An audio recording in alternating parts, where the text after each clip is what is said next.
Hey everyone, my name is Mason Blaisdell. I'm a realtor here in the Austin, Texas area with Mark Martin & Company, and I'm super excited to bring you another video. So we just wrapped up the last one. Hopefully you saw the last video. We're here with Kristin Clardy from Network Funding again. So Kristin, the last video we talked about, a lot of my buyers ask me, I'm a year out, what should I do to prep?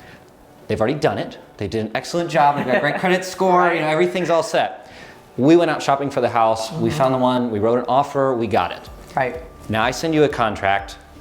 Now what? What's all the underwriting process look like? You guys go through an appraisal, all this good stuff. What can people expect with that stuff? Yeah, we do. All right, so the first process, you're gonna have the house inspected, right? Correct. There's an option period that happens. So during that option period, we're actually gonna put that loan in underwriting. So we've gathered the income documents, asset documents.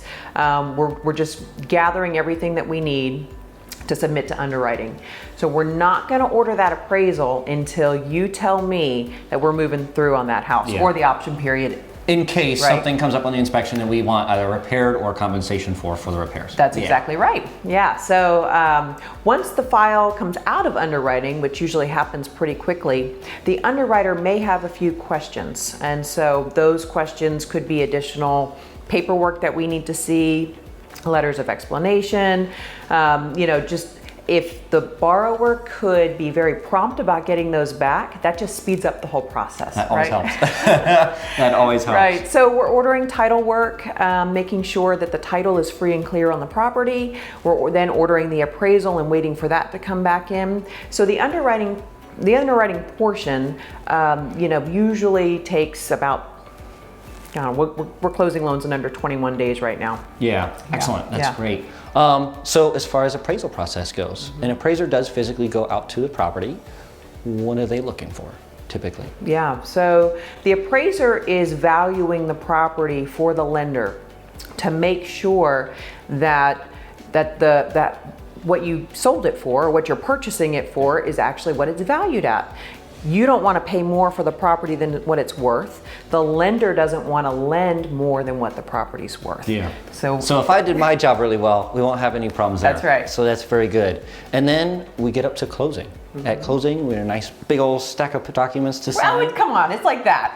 Fair enough. Fair enough. Right. But nice big documents to sign, and at that point, most everything's been done. Most of the signatures and whatnot from the buyers have already been completed. That process is very easy.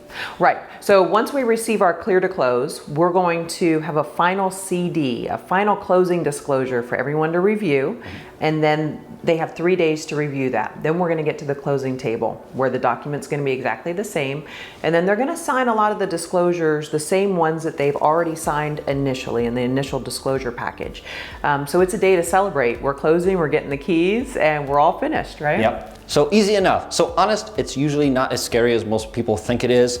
Most of the work, as far as getting documentation, tax returns, assets, liabilities, and whatnot, is done kind of up front. It's not crazy, and Kristin's usually the one that handles most of it. It's not usually on my buyers. But, of course, Kristin, if they have any questions about any of this, where can they reach you at? I'd love you to call me at 512-921-6055.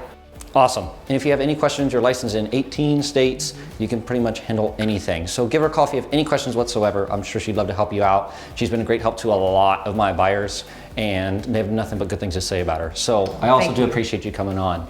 Anyways, if you have any questions, of course, about buying or selling in the greater Austin area, give me a call, of course, too. I'd love to help you. My number is 512-983-7331. Thank you so much again, Kristin. I do appreciate it so much. Thank you for the good info. Again, these are questions I hear a lot. We will see you guys in the next one. Thank you for watching.